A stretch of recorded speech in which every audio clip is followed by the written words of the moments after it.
Lockdown से पहले गीता के घर का नजारा कुछ ऐसा था कि रोहन ऑफिस जाता था और शिविन स्कूल। जिनके घर से जाने के बाद गीता काम खत्म करके बाकी समय आराम करती थी। लेकिन लॉकडाउन के बाद ऑफिस और स्कूल घर में ही खुल गए और इससे गीता का हाल वो तो आपको देखने में ही मजा आएगा। शिविन, ओ शिविन, महाराज उठने के लिए क्या 21 तोपों की सलामी लेंगे? अरे बिस्तर से बाहर निकल, ऑनलाइन क्लास स्टार्ट होने वाली है। अरे तुम भी हद करती हो, स्पीकर की तरह चिल्लाने की क्या जरूरत है? दिख नहीं रहा मेरी कॉन्फ्रेंस चल रही है। अब कैमरा और स्पीकर ऑन कर रहा हूँ, मुझे कोई शोर नहीं चाहिए। इस पर जैसे ही रोहन लैपटॉप का कैमरा और स्पीकर ऑन करता है तभी कुकर की सीटी बजती है। करा लो अब इसे चुप। लॉकडाउन नहीं हुआ, मेरी मौत का फरमान जारी हो गया।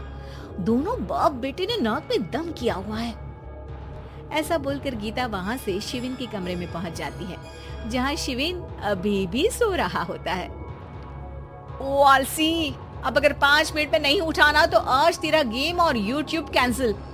माँ की बात सुनकर शिविन बिना 1 मिनट गंवाए उठ खड़ा होता है।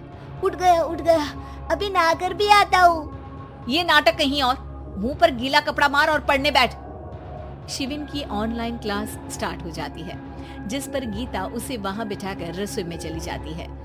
थोड़ी देर में उसे कमरे से कुछ आवाज सुनाई देती है, जिसे सुनकर वो कमरे में वापस आती है। हाय राम, तुझे क्लास अटेंड करने के लिए बोला था, कैमरा ऑफ करके बिस्तर पर नाचने के लिए नहीं बोला था।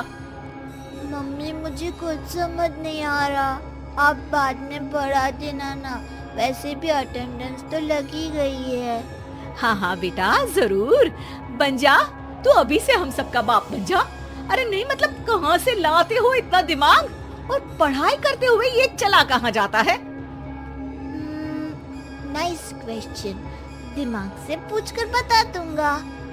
शिविन की बातों से परेशान होकर गीता उसे मारने के लिए जैसे ही आगे बढ़ती है तभी वो कमरे से बाहर भाग जाता है।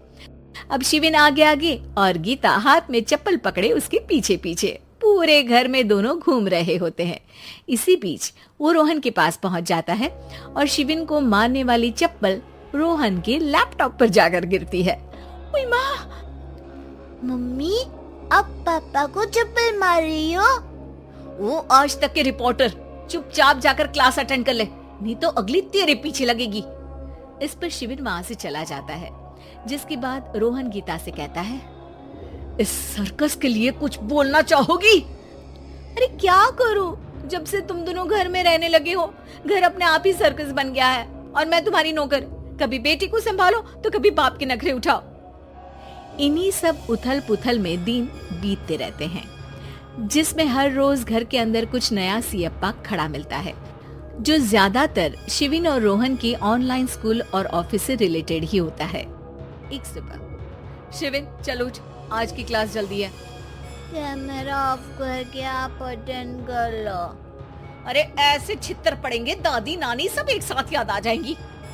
गीता की लाख मशक्कतों के बाद क्लास तो खत्म हो जाती है, लेकिन उसके बाद शिविन फोन इस्तेमाल करते हुए इंस्टाग्राम रील बनाने लगता है। रसोड़े में कौन था? तुम थी, मैं थी, कौन था? कौन था? हाँ, मैं गरीब हूँ। अरे ओ गरीब के बेटे, आजा, मैं बनाती हूँ तुझे गरीब। मैं बताती हूँ रसोड़े में कौन था।